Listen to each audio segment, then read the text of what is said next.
As principais diferenças entre o Partido Comunista Brasileiro, PCB, e o Partido Comunista do Brasil, PCdoB. Igor Grabois e Edmilson Costa. São Paulo 2009. Geralmente, grande parte das pessoas não compreende a existência de dois partidos comunistas no Brasil.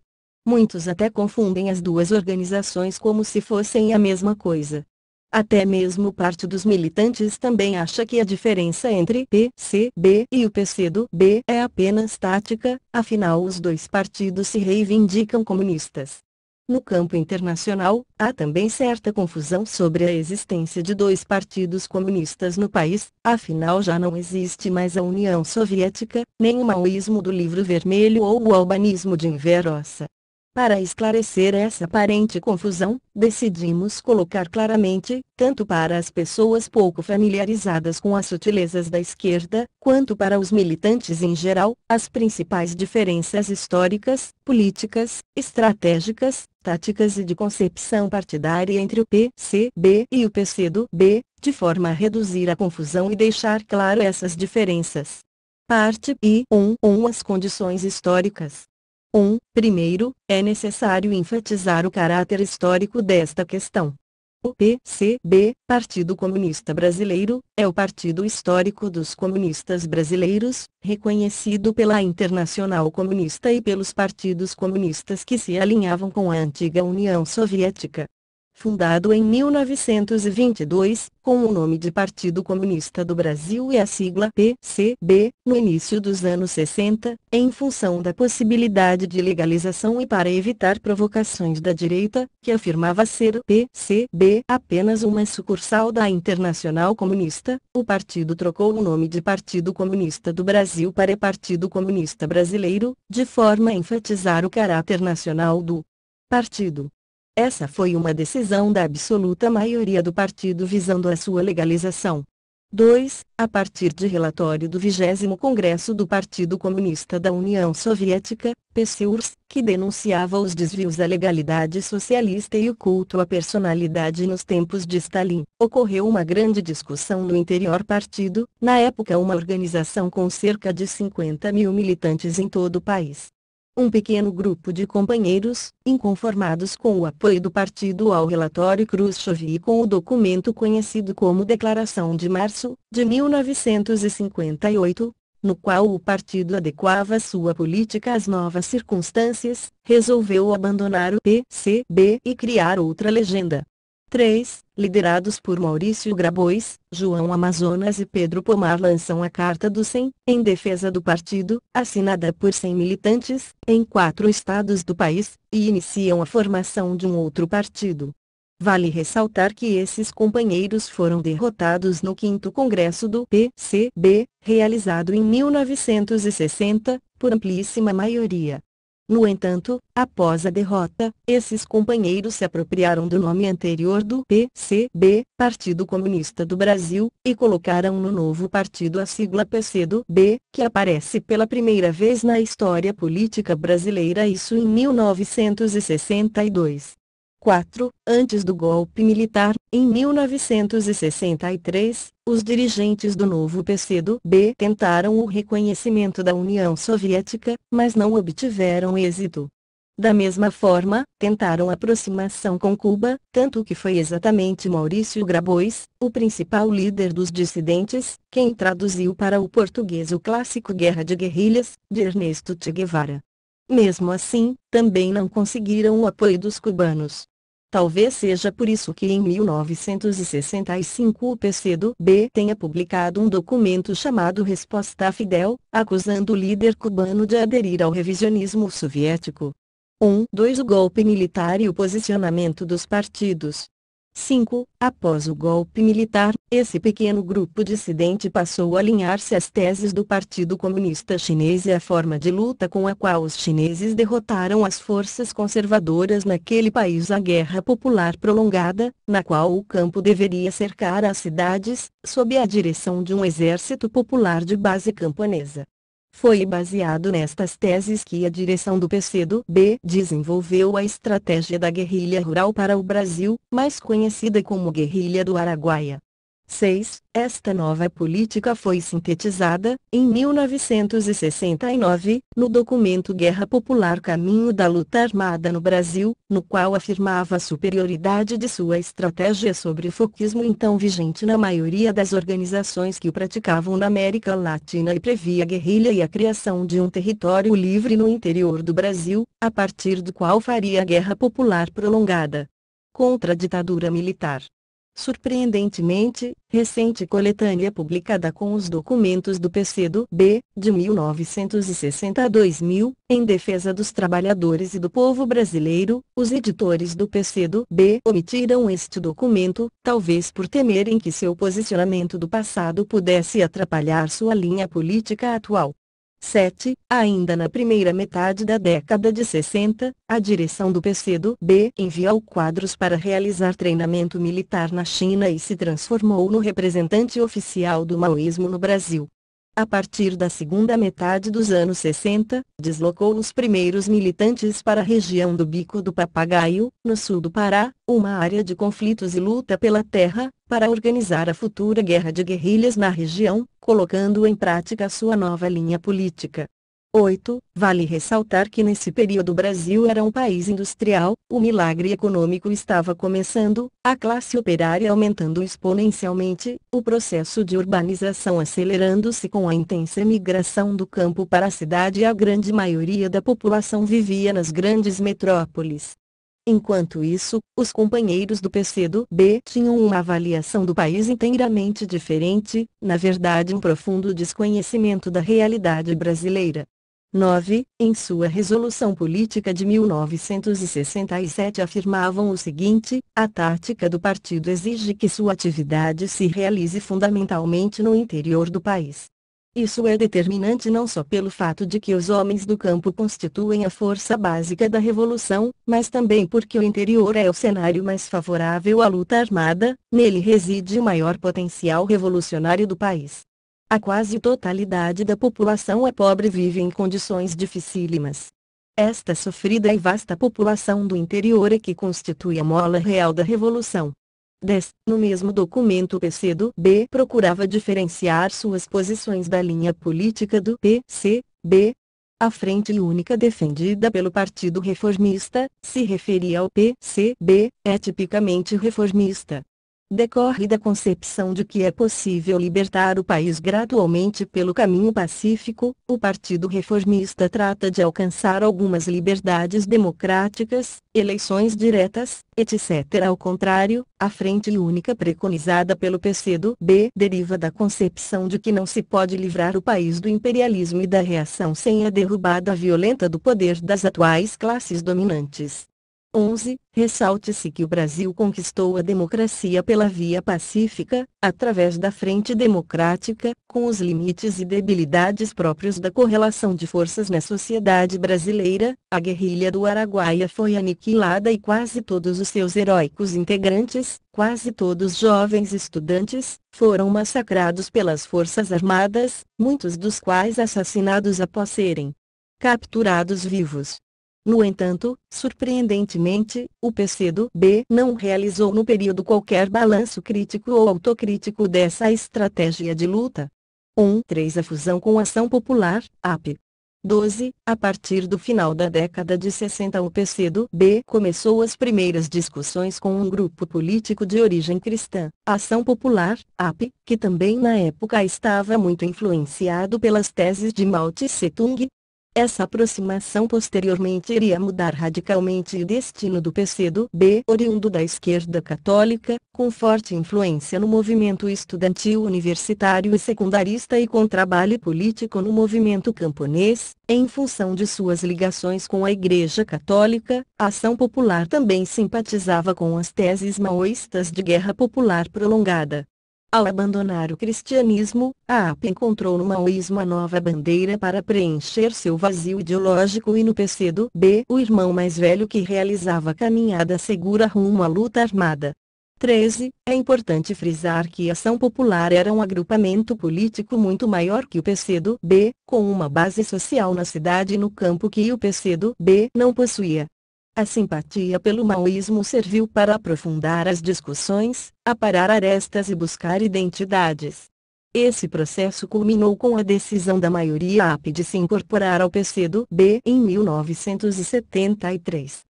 Ressalte-se que inicialmente a direção do PCdoB manifestou resistência em relação à fusão com a Ação Popular porque considerava esta organização pequeno-burguesa e inconsequente do ponto de vista da luta armada. Esta avaliação está no documento, acerca da proposta da AP, também surpreendentemente omitido na citada coletânea de documento do PCdoB, onde se avaliava que a estratégia das duas organizações era diferente. O PCdoB tinha uma estratégia etapista, nacional libertadora, enquanto a AP tinha como estratégia a Revolução Socialista.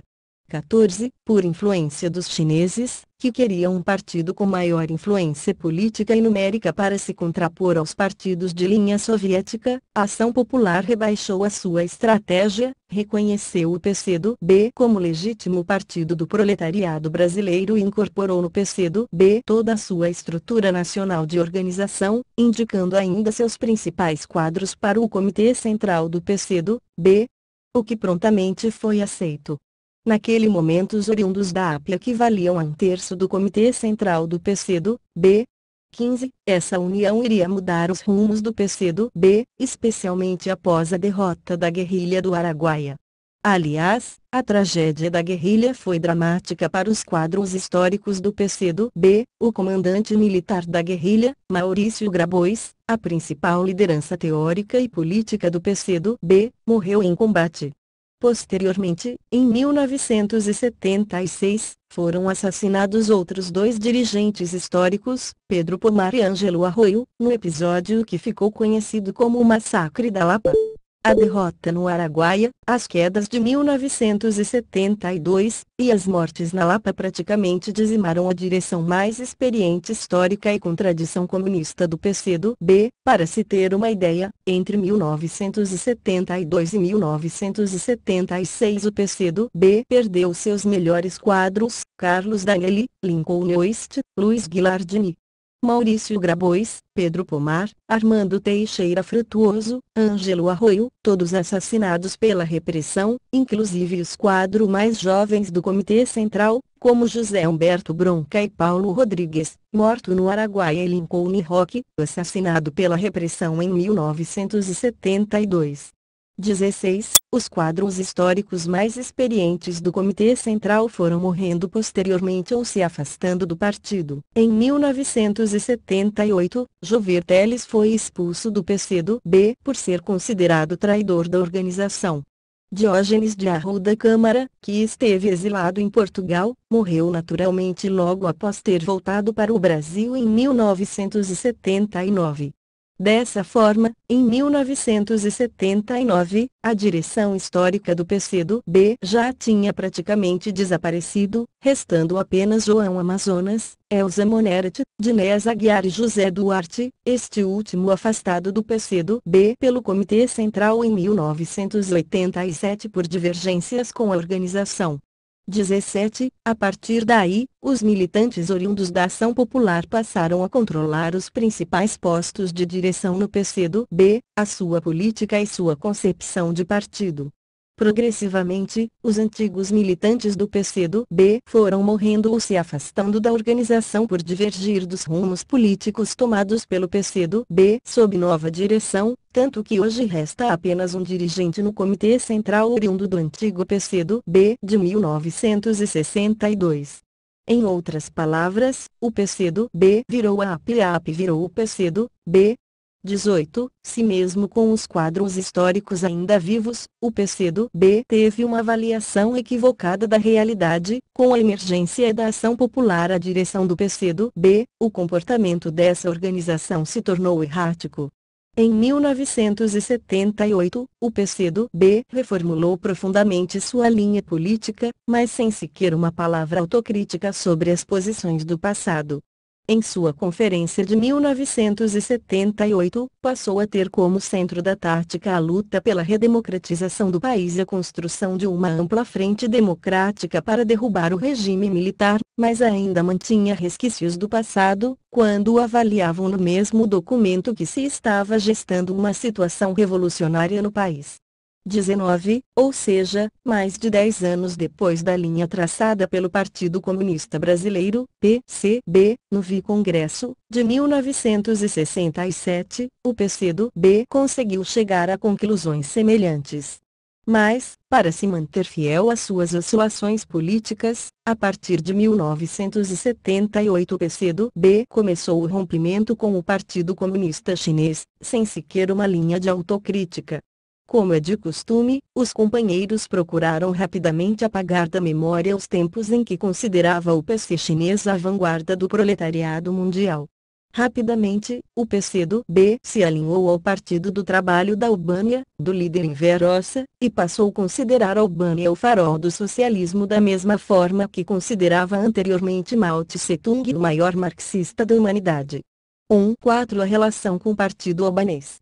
20. Vale ressaltar que a aliança com o Partido do Trabalho da Albânia foi a mais longeva do PCdoB. Este partido se manteve fiel ao regime albanês até a sua queda, em 1991.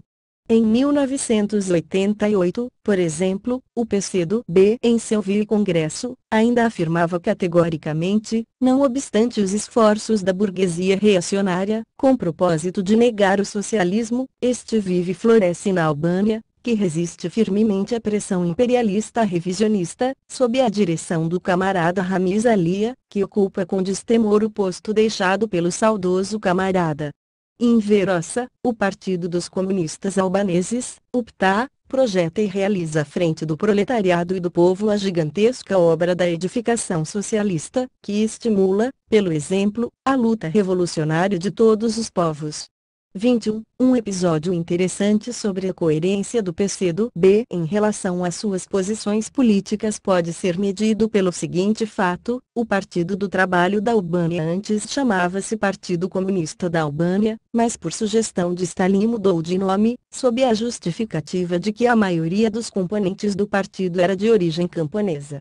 Quer dizer, o Partido Comunista Albanês pode mudar de nome para Partido do Trabalho e não é considerado revisionista ou traidor do socialismo, mas no Brasil o critério do PCdoB é muito diferente. 22. A relação com o Partido Albanês era tão forte que os militantes do PCdoB aprofundaram o culto a Stalin. Em sua conferência de 1978, decidiu que o partido comemoraria 1979 como o ano Stalin. A pequena, camponesa e atrasada economicamente Albânia passou a ser considerada pelos dirigentes e militantes do PCdoB o farol da humanidade. Muitos dirigentes do PCdoB passaram a morar em Tirana, capital albanesa, de onde diariamente transmitiam informações sobre o Brasil através da Rádio Tirana. 23. A partir de Tirana, o PCdoB realizou um intenso trabalho de construção de partidos comunistas marxistas-leninistas, os chamados MLS, na América Latina e na Europa, agora sob a orientação do Partido do Trabalho da Albânia, cuja atividade principal era denunciar o imperialismo soviético, o revisionismo dos PCS tradicionais aliados à traição da pátria soviética, aos ideais do socialismo. Até mesmo em Portugal o dirigente exilado do PCdoB, Diógenes de Arruda Câmara, ajudou a construir um outro partido comunista, uma vez que para o PCdoB o Partido Comunista Português era revisionista e traidor dos trabalhadores. Nem mesmo o Partido Comunista Cubano escapou do critério exclusivista do PCdoB, o comandante Fidel Castro era um revisionista, vassalho e mercenário do social-imperialismo soviético. 24. Portanto, a metamorfose atual dos companheiros do PCdoB é típica do revolucionarismo pequeno-burguês, que se agravou a partir de meados dos anos 70 com a incorporação da AP ao PCdoB, ora é esquerdista em função das circunstâncias, ora segue as diretrizes de um país camponês e um líder defasado no tempo, ora é direitista para se aproveitar das benesses da conjuntura política. Esse comportamento errático é oriundo também da falta de tradição histórica, da ausência de uma cultura comunista, que foi apropriada apenas superficialmente pelos militantes da AP. 25. Esse é o principal fator que explica a trajetória do PCdoB. No início Mao Tse-tung era o maior marxista-leninista da atualidade, depois virou renegado e traidor dos ideais da causa socialista. Todos os partidos comunistas do mundo que se alinhavam com a União Soviética, inclusive o PC cubano, eram revisionistas e traidores do socialismo. Agora o PCdoB se orgulha de estar inserido no movimento comunista internacional. Mas o estranho é que essa pirotecnia política foi realizada sem uma palavra de autocrítica sobre o passado. 5 Balanço da linha política do PCB e do PCdoB. 26. Do ponto de vista da conjuntura nacional após a ditadura, vejamos como se comportaram politicamente os dois partidos. Enquanto o PCdoB se definia pela luta armada no campo, o PCB construía uma outra linha política no seu vicongresso, realizado em 1967. Nessas resoluções o PCB identificou a ditadura como um governo de longa duração e propôs a formação estratégica de uma ampla frente democrática, com o objetivo de reunir todas as forças sociais e políticas que estivessem dispostas a organizar um amplo movimento nacional, para acumular forças até a derrota da ditadura. O PCB preconizava a entrada de todos aqueles que estivessem contra a ditadura no Movimento Democrático Brasileiro, MDB, ao mesmo tempo em que buscava acumular força nos movimentos operário e juvenil. 27. Enquanto isso, o PCdoB estava organizando um pequeno grupo guerrilheiro, na sua grande maioria composto por jovens estudantes, para realizar guerra popular prolongada no interior do Brasil, na ilusão de que o campo brasileiro iria cercar as cidades, mediante a formação de um exército camponês, derrotaria a burguesia e faria revolução socialista no Brasil. Tratou-se, como a própria conjuntura demonstrou, não só de uma miragem, mas de uma análise da realidade profundamente equivocada, cujos resultados foram dramáticos para aqueles heróicos camaradas. 28. Após a derrota da luta armada no campo e na cidade, muitos grupos oriundos do PCB também aderiram à guerrilha urbana. Quase todas as forças de esquerda fizeram autocrítica do militarismo e terminaram aderindo ao MDB, inclusive muitos dos que participaram da luta armada nas organizações guerrilheiras urbanas. A vida demonstrou que a linha política desenvolvida pelo PCB no Congresso de 1967 fora vitoriosa, uma vez que foi exatamente o movimento democrático amplo que pôs fim aos 21 anos de ditadura militar no país. 29. No entanto, o PCdoB foi a única organização que não fez autocrítica da guerrilha do Araguaia, apesar de praticamente todos os seus participantes terem sido mortos naquela região. Essa posição causou profundas divergências na direção central do PCdoB quando foi marcada uma reunião do Comitê Central para um balanço da guerrilha, em 1976, na qual a maioria dos dirigentes já tinha votado uma resolução crítica em relação ao movimento guerrilheiro. Por ampla maioria, a reunião foi invadida pela polícia política e todos os dirigentes foram presos, sendo que Pedro Pomar e Ângelo Arroio foram assassinados no próprio local e João Batista Drummond nas torturas no DOI-CODE. 30. O documento de Pomar sobre o Araguaia era bastante crítico, mas não pôde ser difundido como resolução em função da queda da reunião do Comitê Central do PCdoB. Vejamos o que dizia Pomar em seu documento para a reunião onde ocorreu o massacre da Lapa. Não há como fugir da amarga constatação de que a guerrilha sofreu uma derrota completa e não temporária. Infelizmente o Comitê Central tem que aceitar a dura verdade de que o resultado fundamental e mais geral da batalha heróica travada por nossos camaradas foi o revés, diz o documento. 31. No entanto, o documento que se tornou oficial foi o que definiu a guerrilha do Araguaia, como uma gloriosa jornada de lutas. Neste episódio se revela com clareza a herança cristã dos atuais companheiros do PCdoB atual, ao glorificar a guerrilha massacrada, sem analisá-la em bases objetivas, se comportam como os cristãos primitivos, que faziam do sofrimento uma glória para alcançar o reino dos céus. A apologia do sofrimento e do sacrifício substituem, no caso, a análise concreta da situação concreta, mitifica o problema e, dessa forma, foge-se da questão central, que é o balanço do trabalho de direção no período, os erros ou acertos da decisão política de se montar a guerrilha. 6. A aproximação com o movimento comunista. 32. Aliás, como se pode notar, o PCdoB tem uma enorme dificuldade em realizar uma autocrítica. Quando o socialismo albanês, o mais puro entre os socialismos, o farol da humanidade se desagregou na esteira da crise do leste europeu, o PCdoB não realizou nenhuma autocrítica sobre sua linha política anterior. Fez de conta que não tinha nada a ver com a Albânia e seu modelo de socialismo, sequer fez um documento interno analisando sua trajetória comum com os albaneses.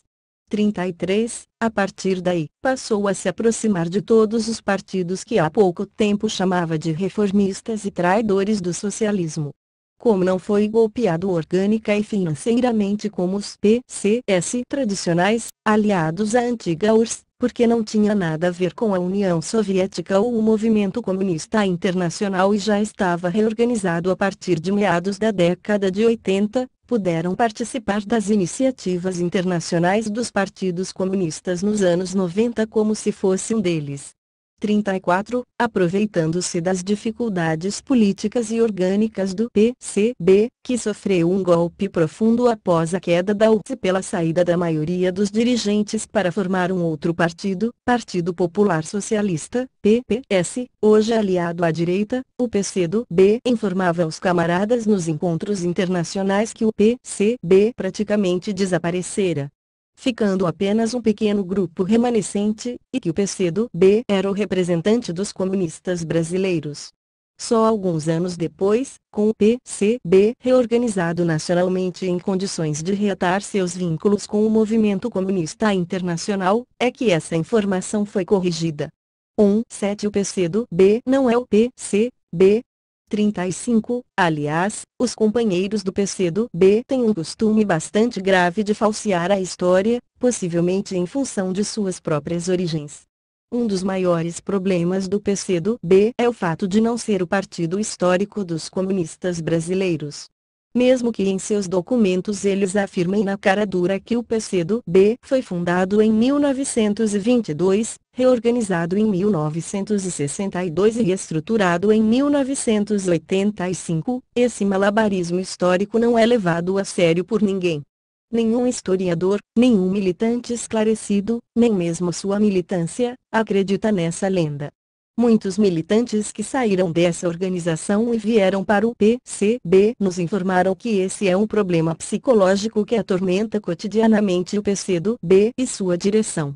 36. Realmente, este é um problema de difícil resolução para do PCdoB, por mais que não lhes agrade essa realidade, na verdade o PCdoB é uma dissidência do PCB, fundado em 1962.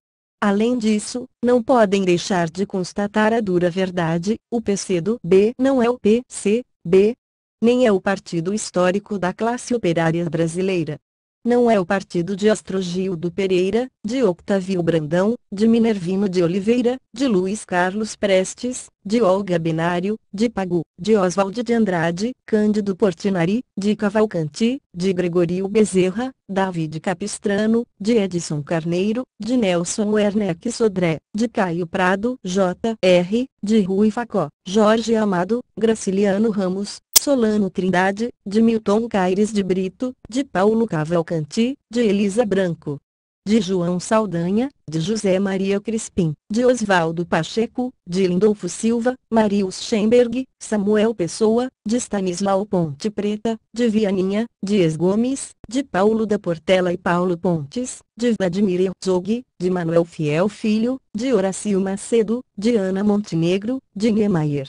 37. Com esses militantes históricos, o PCB esteve presente nas principais batalhas dos trabalhadores e da população brasileira, nos campos da cultura, das artes e da ciência.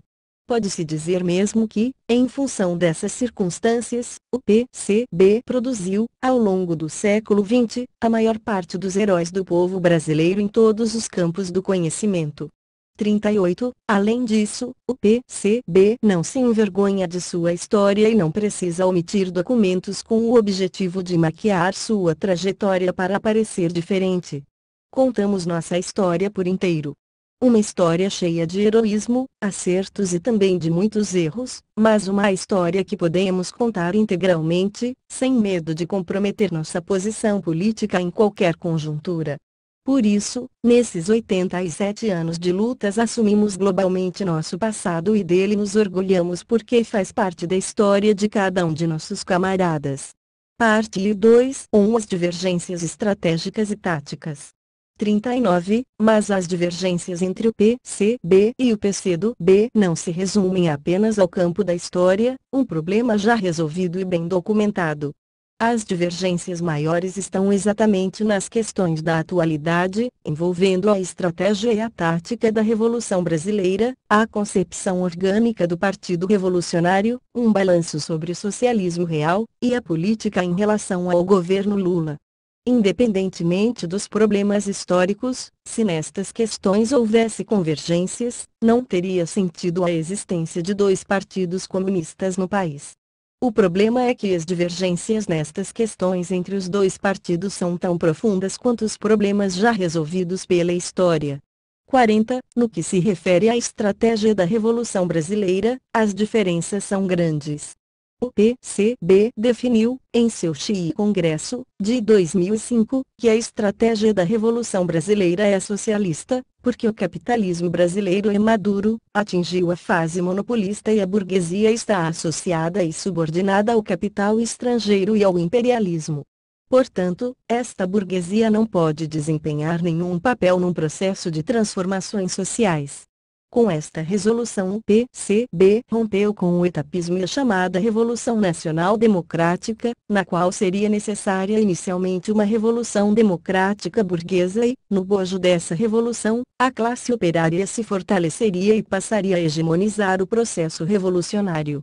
41. Diz a resolução do PCB, a estratégia da Revolução Brasileira aponta para a conquista da hegemonia socialista e do poder político por meio de um amplo movimento de massas, construído com base sob a hegemonia do bloco formado pelos operários e demais trabalhadores da cidade e do campo, pelos assalariados das camadas médias, pelos servidores públicos, pelos trabalhadores autônomos, precarizados e desempregados e pela pequena burguesia. A consecução dos objetivos estratégicos do PCB implica a construção de uma alternativa de poder, representativa da classe operária e dos setores populares. Uma alternativa de poder que se apresente como uma contraposição ao poder burguês, mobilizando as classes exploradas com um programa capaz de produzir uma ruptura na ordem capitalista. Esta contraposição se materializa no poder popular, que possui um caráter estratégico, ao se consubstanciar em futuro núcleo de poder, e um caráter tático, ao dar suporte às lutas unificadoras do movimento popular. 42. Com a resolução do Congresso, o PCB rompeu com um dos elementos teóricos que mais atrasava a formulação estratégica do partido e com uma concepção equivocada da realidade brasileira. Ao caracterizar a Revolução Brasileira como socialista, em função das condições objetivas do capitalismo brasileiro e da globalização, e se definir pela construção do bloco histórico do proletariado, o partido atualizou sua estratégia em relação à contemporaneidade do capitalismo brasileiro e mundial e desatou as amarras que o prendiam a uma formulação da década de 50, quando o capitalismo brasileiro tinha outra configuração. Ao definir claramente o bloco de forças sociais da Revolução, o PCB rompeu com as ilusões terceiro-mundistas e nacionais-democráticas que foram características da esquerda no passado, e definiu claramente que a burguesia nacional não pode desempenhar nenhum papel em qualquer transformação social no país. 43. Nesta questão estratégica, os companheiros do PCdoB se definiam no passado por uma revolução nacional democrática, num arco de alianças envolvendo inclusive setores da burguesia nacional. Gradativamente, o PCdoB foi abandonando qualquer referência sobre a estratégia da Revolução Brasileira. A última referência sobre os caminhos da Revolução foi no Congresso, em 1983, quando propunham uma democracia popular rumo ao socialismo. A partir do 9º Congresso ocorreu a grande virada para a direita, sua política a partir de então é marcada pelo taticismo permanente, onde todas as alianças são possíveis e justificáveis, tanto no movimento sindical, quanto na política eleitoral, inclusive realizando alianças com os partidos abertamente de direita.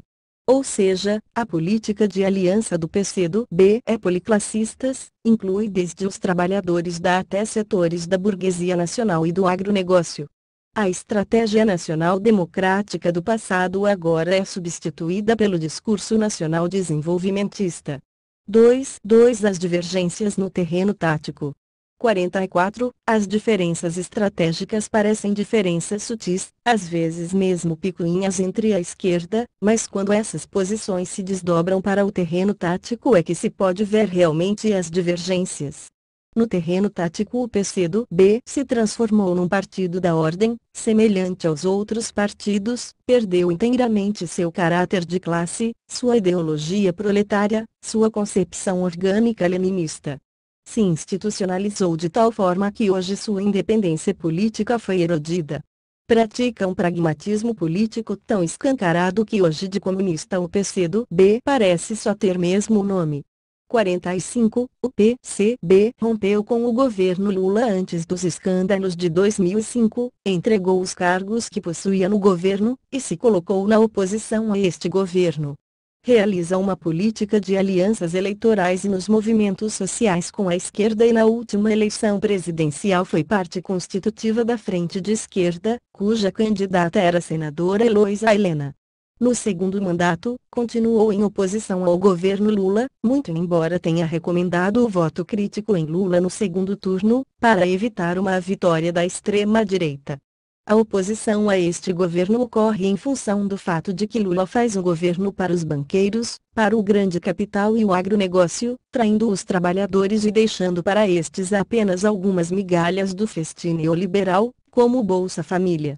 Em sua ação política o PCB só faz aliança com a esquerda, quer nas eleições, quer no movimento sindical, juvenil ou social. 46. Enquanto isso, os companheiros do PCdoB fazem parte do governo Lula, contam com ministérios e cargos em vários escalões da administração pública em todo o país, inclusive a presidência da Agência Nacional de Petróleo, ANP, uma agência governamental que se rendeu completamente aos interesses antinacionais, sendo hoje odiada por todas as forças nacionalistas e de esquerda. Por sua própria posição no governo, os companheiros do PCdoB são obrigados a defender Lula junto à população e à militância. Além disso, por sua estratégia policlassista, desenvolve uma tática política onde é permitido praticamente tudo, alianças com partidos de direita em vários estados, inclusive com partidos de extrema-direita como o PFL, Partido da Frente Liberal atual DEM, e com a família Sarney, um cacique político de direita, no Maranhão ao longo de vários anos. Tudo isso para, pragmaticamente, conseguir um cargo administrativo aqui, um vereador ali, um deputado acolá. 47. Por pragmatismo, o PCdoB amarrou seu destino ao destino da política do governo Lula e do PT. Defende a política desse governo, no plano nacional e internacional, às vezes com mais veemência que o próprio Partido dos Trabalhadores, mesmo após os escândalos que envergonharam o país. Para salvar as aparências, às vezes esboça alguma crítica a aspectos específicos da política governamental, mas na prática está umbilicalmente agarrado ao governo e nunca contesta os problemas de fundo, como por exemplo, o envio de tropas brasileiras para o Haiti, porque pode perder os cargos no governo. 48. Essa é a chamada tática audaciosa que os companheiros do PCdoB formularam em documento recente. Uma tática que não guarda nenhuma relação com uma política de classe que se amolda convenientemente ao jogo das classes dominantes e subordina a atuação política à lógica eleitoral, ampliar o partido a qualquer custo, inclusive sacrificando a questão ideológica, filiando aderentes sem qualquer critério, aceitando egressos de todos os partidos de direita, inclusive vários vereadores e prefeitos, com o objetivo único de dar a mostra de que tem densidade institucional. Um dos motes para a filiação é a promessa de que o parlamentar ou o prefeito, caso se filie ao PCdoB, começa a participar da base do governo e, portanto, passa a ter melhores condições para receber as verbas e os benefícios governamentais. 49. Como consequência, os novos aderentes adquirem grande influência nos organismos de direção e na elaboração política, em várias regiões, muito mais do que os militantes tradicionais ideológicos do partido. Muitas vezes, quando os militantes não aceitam certas filiações comprometedoras, são excluídos dos organismos de direção e até do partido. Como exemplo dessa tática, é importante citar um conhecido episódio ocorrido no primeiro mandato do governo Lula. O PCdoB filiou um conhecido senador de um partido de direita, Leomar Quintanilha, do estado de Tocantins, e ainda se orgulhava nos seus órgãos de imprensa do seu senador comunista. Quintanilha foi para o PCdoB porque teve interesses contrariados no seu estado. Usou o PCdoB como legenda de conveniência, pois quando a situação no estado se normalizou, Quintanilha saiu do PCdoB sem dar qualquer satisfação. Mas os companheiros do PCdoB sequer fizeram uma nota de autocrítica em relação a este episódio fisiológico. 3. As divergências nas concepções de partido. 50. Do ponto de vista da concepção de partido, as diferenças entre PCB e PCdoB também são acentuadas. O PCB se definiu por um partido de militantes. Portanto, não nos interessam filiados, não nos interessa inchar o partido com pessoas sem o mínimo compromisso ideológico apenas para parecer um partido de massas. Nós só recrutamos militantes políticos, camaradas que despertaram para a luta ou que compreenderam a necessidade da luta ou ainda que estão na luta em qualquer área social ou política. Nosso partido prioriza a organização por células nos espaços comuns de lutas, locais de trabalho, moradia, estudo e lazer, e procurar combinar a luta institucional com a luta não institucional, acreditando ser a luta direta das massas um instrumento importante para a organização dos trabalhadores e a Revolução Brasileira. 51. Já os companheiros do PCdoB resolveram apostar todas as suas fichas na questão institucional e, dentro desta, na questão eleitoral. Abandonaram a organização leninista por células.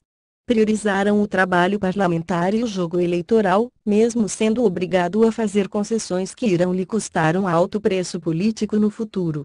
Nas eleições municipais de 2008, por exemplo, a propaganda de sua candidata a prefeito do Rio de Janeiro não teve mais bandeiras vermelhas, nem o nome PCdoB, nem foice e martelo para não assustar o eleitorado, mas apenas o número 65, que é o número eleitoral do PCdoB no Rio Grande do Sul. A cor da campanha do PCdoB não foi vermelha, mas roxa, roxo é o vermelho.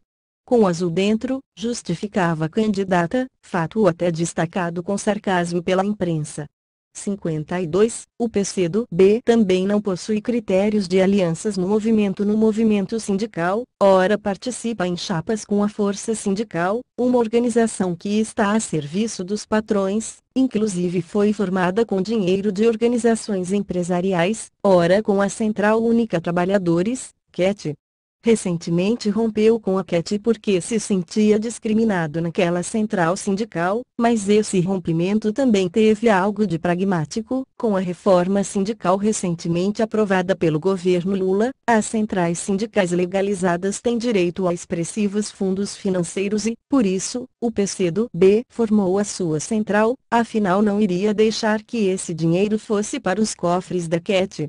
53. O PCB desenvolve esforços para a construção da Intersindical, uma articulação do sindicalismo classista, que trabalha no sentido de organizar pela base os trabalhadores e realizar um encontro nacional das classes trabalhadoras, que reúna todo o sindicalismo classista num grande movimento para a construção de uma central sindical independente do governo, dos patrões, do capital e dos partidos e que possa desenvolver uma política de classe independente. 54. No movimento estudantil, a política imobilista e de apoio ao governo Lula do PCdoB na União Nacional dos Estudantes, UNE, vem desmoralizando a entidade histórica dos estudantes, abrindo espaço para que movimentos trotskistas possam desenvolver uma política divisionista propondo a formação de uma outra entidade dos estudantes. O nível de desmoralização chega a tal ponto que nas recentes lutas que resultaram em ocupações das universidades pelos estudantes, os representantes da UNE sequer conseguiram falar nas assembleias.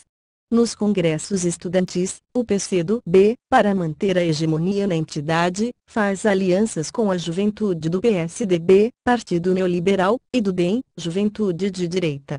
Mesmo reconhecendo a política equivocada desenvolvida pelo PCdoB na UNE, o PCB é contrário à divisão da entidade e luta pelo seu fortalecimento e para que esta resgate suas tradições de luta no movimento estudantil. 55. Por tudo isso, acreditados que as divergências entre o PCB e o PCdoB são grandes e tenderão a se aprofundar ainda mais com o acirramento da luta de classe no país, pois enquanto o PCB optou por uma estratégia de longo prazo para a construção das bases da Revolução Brasileira, combinando a luta institucional com a luta não institucional, o PCdoB se transformou num partido da ordem e se institucionalizou completamente. Como tudo na luta política, só o futuro dirá quem está com a razão, muito embora a experiência mostre que resultaram em grande fracasso a política dos partidos comunistas que optaram pelo caminho da institucionalidade.